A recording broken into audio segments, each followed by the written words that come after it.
Hey, it's Sela Social Studies. Hey guys, welcome back to Sheila Social Studies. Today we're going to be talking about our fourth installment on the Great War or World War One, and we're going to be talking about war movements home and abroad. So on the home front, World War One was a total war. In previous wars, citizens were not held responsible for wartime efforts. It is true that soldiers came from the general population, but that was the extent of the average person. During World War I, the United States, fresh off the Gilded Age and the rapid industrialization and urbanization of the nation, mobilized for the war on many fronts that relied heavily on American citizens. On the military side, more and more troops were being trained in forts all over the nation. On the civilian side, President Wilson created the Committee on Public Information to help persuade the public to support the war effort by stepping up the production of supplies.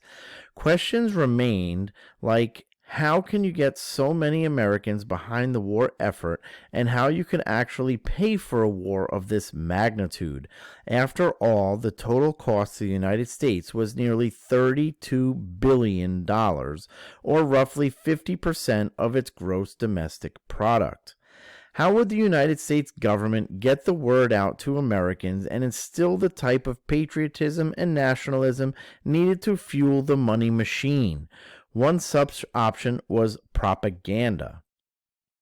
Propaganda, by definition, is information, especially of a biased nature, used to promote or publicize a particular political cause or point of view. The U.S. government found success in the use of posters that promoted the Germans looking like brutes, stealing an American gal, or asking people to grow victory gardens, trading your silver in to make bullets, or telling you to enlist the armed forces. A good use of propaganda was to raise money to fight the war. After the passing of the War Revenue Act in 1917, the wealthy in the United States were getting taxed at a rate nearly 67%. This was enough to raise enough money to pay for 1/3 of the war. So how could citizens foot the bill for the other 2/3? Liberty bonds. Liberty bonds or war bonds are pieces of paper that a citizen purchases from the government. It would basically be a loan from the American people to the government. They would be sold at a lesser dollar amount than what it was worth, with a promise that it would earn anywhere from 3 to 4% and be purchased back from the government for a higher price. For example, a person would purchase a Liberty bond worth $20 but would only pay $10.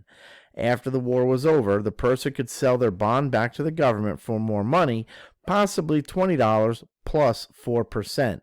Selling Liberty bonds helped pay for roughly 21 of the $32 billion that the war cost. Here are some examples of propaganda, right? So if you can't enlist, invest, buy a Liberty bond, defend your country with your dollars. So you see the Liberty Loan guy, American here, he looks like he got a big sword that's made up of the American flag, and he's fighting off some enemies.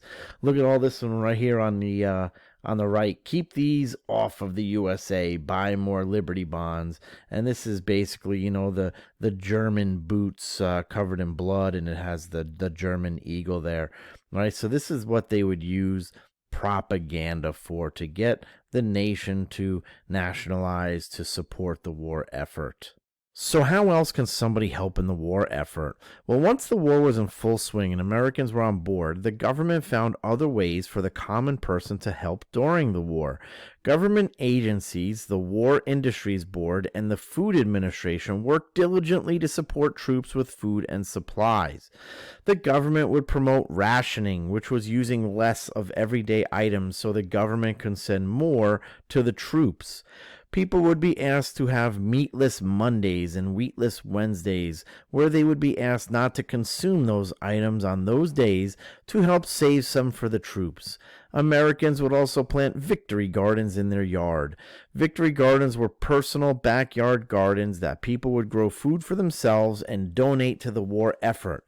By the end of the war, victory gardens supplied over 1.5 million quarts of canned fruits and vegetables to the war effort. Even after the war was over, many Americans still kept their gardens growing.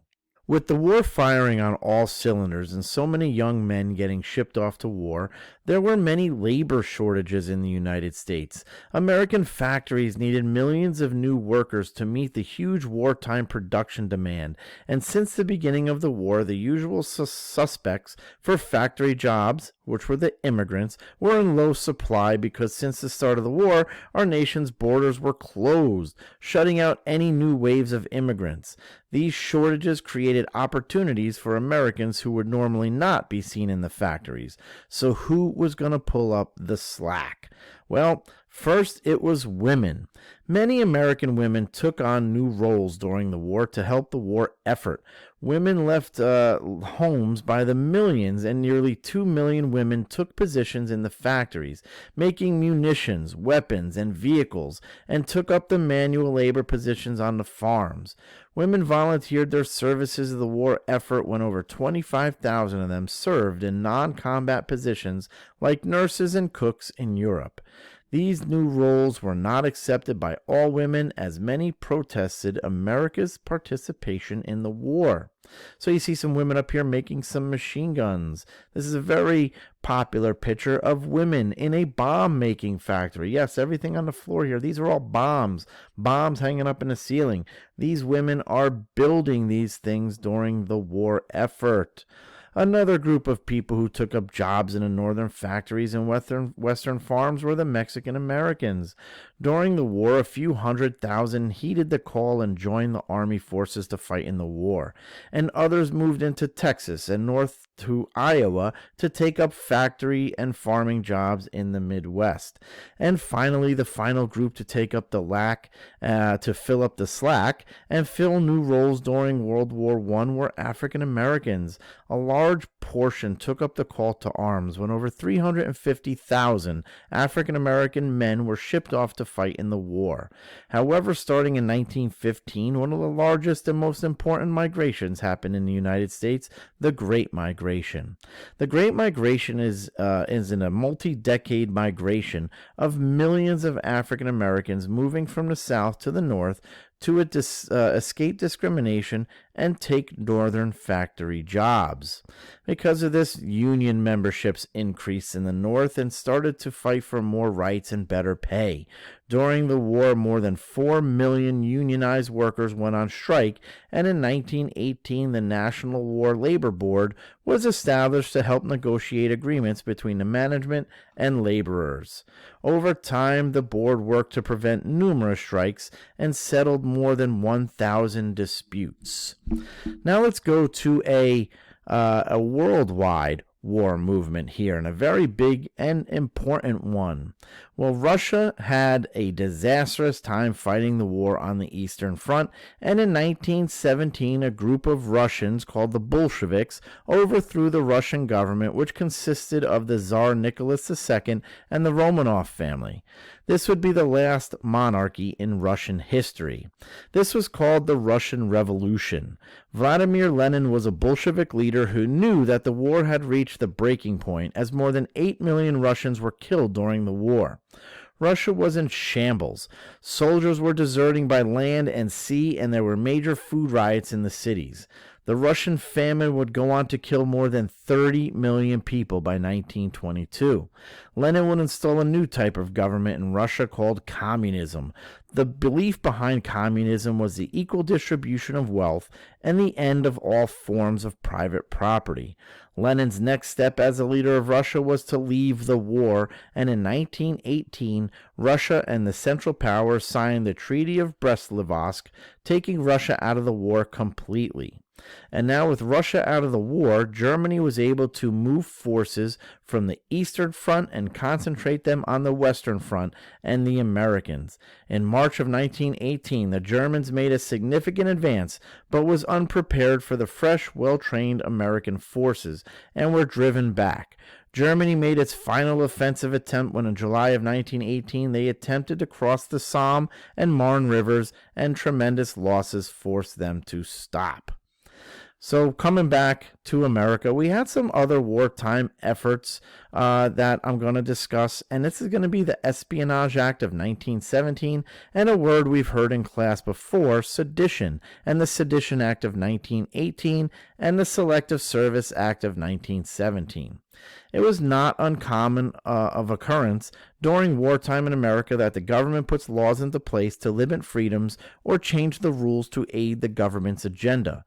During the Civil War, Abraham Lincoln suspended habeas corpus, and during World War I, the government issued the Espionage Act and Sedition Act. Both of these acts were aimed at limiting the freedoms of Americans during the war. The Espionage Act prohibited obtaining information, recording or pictures or copying descriptions of any information relating to the national defense with intent or reason to believe that the information would be used for the injury of the United States or the advantage of a foreign nation.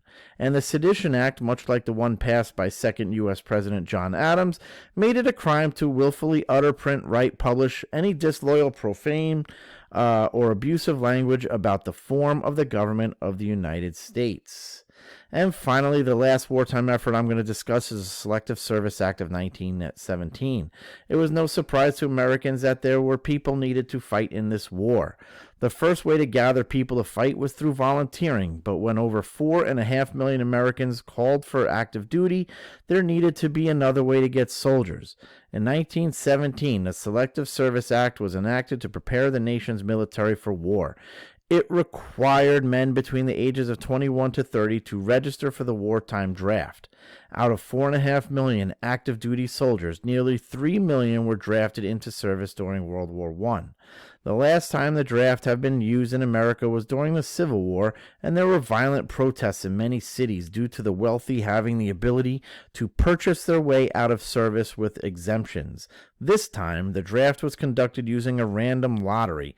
Even with the draft in place, there were only just over 2 million Americans who made the trip to France and fought in the trenches.